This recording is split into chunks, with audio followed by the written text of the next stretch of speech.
નમસ્તે મિત્રો, આજે તમારી સમક્ષ એક ગીત રચના લઈને આવ્યો છું. એ ગીત રચનાના શબ્દો છે, ગીત બધાના ગાઉં છું. તમને મજા પડે એવી આ પંક્તિઓ આપનાર કવિ એક જૈન મુનિ છે, જેમનું નામ છે ઉપાધ્યાય શ્રી ભુવનચંદ્રજી મહારાજ, અને ચિન્મય ઉપનામથી એ કવિતા લખે છે. તો જુઓ, એક જૈન સાધુ એવું લખે છે કે ગીત બધાના ગાઉં છું. સામાન્ય રીતે આપણે ત્યાં વૈરાગ્યને હજી આપણે ન સમજ્યા હોઈએ તો એમાં સંસાર પ્રત્યેની નિરસતા, શુષ્કતા એ બધાના તરફ લક્ષ્ય આપણું જાય. આ તો એક સાધક કવિ, અંદરથી સમજણને વરેલા કવિ એ કહે છે, ગીત બધાના ગાઉં છું. સાધુ પાસે તો બધાનો સ્વીકાર હોય, એટલે ગીત બધાના ગાઉં છું. પગલે પગલે અંજાઉં છું, પડે પડે હરખાઉં છું. ગીત બધાના ગાઉં છું. ગીત બધાના ગાઉં છું માં બધાનો સ્વીકાર તો છે, પણ પગલે પગલે અંજાઉં છું માં કવિનો વિસ્મય લોક આપણને દેખાય છે. કવિ નાના બાળક જેવા છે, અને જેમ બાળકને જેમ જેમ નવું જોતો જાય તેમ તેમ એને વિસ્મયથી એની આંખો વિસ્ફારિત થતી જાય, પહોળી થતી જાય, તેમ કવિ પણ પગલે પગલે કુદરતના રહસ્યોને સમજતા જાય છે અને અંજાતા જાય છે, અને એ સમજતા સમજતા સાથે સાથે હરખાતા પણ જાય છે. આગળ કેવી સરસ વાત કરી છે. વાત તો પ્રકૃતિની છે, પ્રતીક પ્રકૃતિનું લીધું છે. કડવો કડવો હોય લીમડો, મીઠા મીઠા આંબા. કડવો કડવો હોય લીમડો, મીઠા મીઠા આંબા. જમીન સરસી ભોય રીંગણી, તાડ હોય છે લાંબા. કડવો કડવો હોય લીમડો, મીઠા મીઠા આંબા. જમીન સરસી ભોય રીંગણી, તાડ હોય છે લાંબા. મીઠી મીઠી દ્રાક્ષ ગમે છે, મીઠી મીઠી દ્રાક્ષ ગમે છે. કારેલા પણ ખાઉં છું, ગીત બધાના ગાઉં છું. ગીત બધાના ગાઉં છું. જુઓ, અહીંયા જેના પણ નામ લેવામાં આવ્યા, એ લીમડો હોય, આંબા હોય, ભોંય રીંગણી હોય, તાડ હોય, દ્રાક્ષ હોય કે કારેલા હોય, આપણને તુલસી યાદ આવે. તુલસી इस संसार में भांत भांत के लोग, सबसे हिल मिल चालिए नदी नाव संजोग. અહીંયા જુઓ, કડવો કડવો હોય લીમડો તો એ પણ કવિને ગમે છે, સાથે મીઠાશનો દ્રોહ પણ નથી. મીઠા મીઠા આંબા પણ ગમે છે. જમીન સરસી ભોય રીંગણી, જે જમીનને અડેલી છે, જેને કોઈ ઊંચાઈ નથી, એવો તદ્દન સામાન્ય માણસ પણ આ કવિને ગમે છે, આ સાધકને ગમે છે. તો તાડ, જેની બહુ લાંબા છે, જે બહુ ઊંચા છે, એ પણ કવિની નજરથી બાદ નથી. એમને મીઠી દ્રાક્ષ તો ગમે, એ બહુ સ્વાભાવિક ઘટના છે, પણ કારેલા પણ એટલા જ ઉત્સાહથી કવિ ખાય છે. એટલે અહીંયા કારેલા તો પ્રતીક છે. કેટલાક લોકો દ્રાક્ષ જેવા હોય તો કેટલાક કારેલા જેવા હોય. તમને બધાને આ બધા જ પ્રકારના લોકો મળ્યા હશે, પણ સાધક એનું નામ જે આ બધાનો સ્વીકાર કરીને ગીત ગાતો આગળ ચાલતો હોય. પ્રકૃતિમાંથી બીજું પ્રતીક કવિએ લીધું છે. શિખરોની જો શોભા ન્યારી, હરિયાળી છે ખીણો.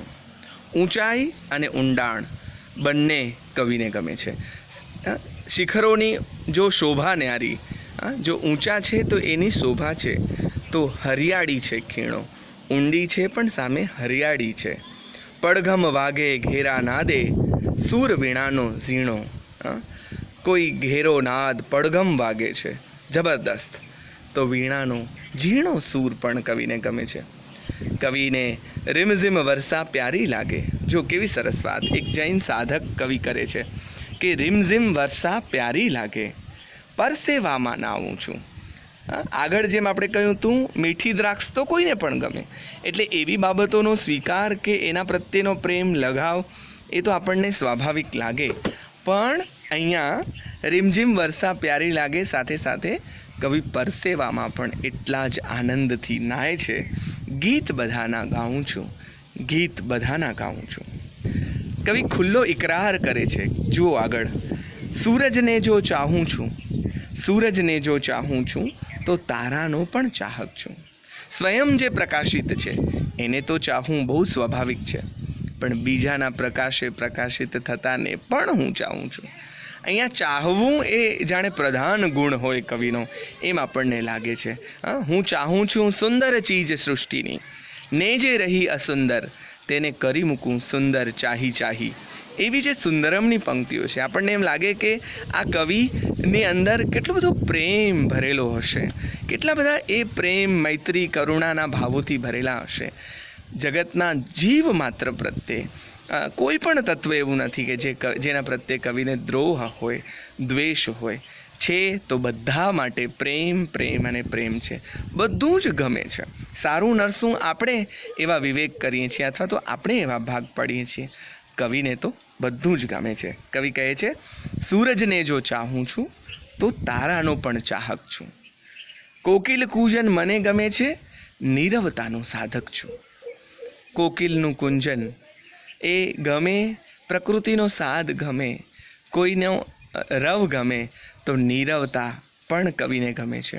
સાધનાની ચુપ્પી એ પણ કવિ અનુભવી જાણે છે. અને કોઈની સાથે વાતો કરવી હોય, આનંદ કિલ્લોલ કરવો હોય, તો એ પણ કવિ કરી જાણે છે. જો અહીંયા એક વાત જે સૌથી વધારે આપણને અપીલિંગ લાગે છે એ છે કે શેનો પણ નકાર નથી. નકારાત્મકતાનો છાંટો જાણે આ કવિતામાં ન હોય, અને એ રીતે કવિમાં ન હોય. એમ આપણને લાગે કે બધું જ ગમે એવો માણસ, હા, જે માણસ કુદરતના માર્ગે ચાલે છે, જે સાધનાના પંથે આગળ વધે છે, એ માણસ બધાને ચાહતો થઈ જાય છે. જેમ પ્રભુ મહાવીર બધાને ચાહતા હતા. બીજા પણ અવતાર પુરુષો જેને કહીએ, બુદ્ધ ભગવાન હોય, કૃષ્ણ હોય કે જીસસ હોય, પૈગંબર સાહેબ હોય, બધાને ચાહે છે. એમની પાસે કોઈનો અસ્વીકાર નથી, કોઈના પ્રત્યે દ્વેષ નથી. તો અહીંયા પણ કવિની પણ એ જ દિશામાં ગતિ છે. એનો અણસાર આપણને આ કવિતા આપે છે. એટલે સૂરજને જો ચાહું છું તો તારાનો પણ ચાહક છું. કોકિલ કૂજન મને ગમે છે, નીરવતાનો સાધક છું. અને છેલ્લી પંક્તિ તો એ આપણને હૃદયમાં ઘર કરી જાય એવી પંક્તિ છે. કોક મળે તો રાજી રાજી, કોક મળે તો રાજી રાજી, એકાંતે મલકાઉં છું. કોક મળે તો રાજી રાજી, એકાંતે મલકાઉં છું. ગીત બધાના ગાઉં છું, ગીત બધાના ગાઉં છું. આખી કવિતામાંથી પસાર થવાથી એક વિધાયક, એક પોઝિટિવિટીનો સ્રોત જાણે આપણને અનુભવાય છે. આપણને એમ લાગે છે કે આપણે પણ કેમ એવા ન થઈએ કે જેને બધું જ ગમે, બધું જ ગમે. એટલે બધું જો ગમવા માંડે તો કોઈ નકારાત્મકતા આપણી પાસે આવે જ નહીં. અને આ કવિની જેમ આપણે પણ બધાના ગીત ગાતા થઈ જઈએ. તો ઉપાધ્યાય શ્રી ભુવનચંદ્રજી મહારાજ ચિન્મયને વંદન કરવાનું મન થાય.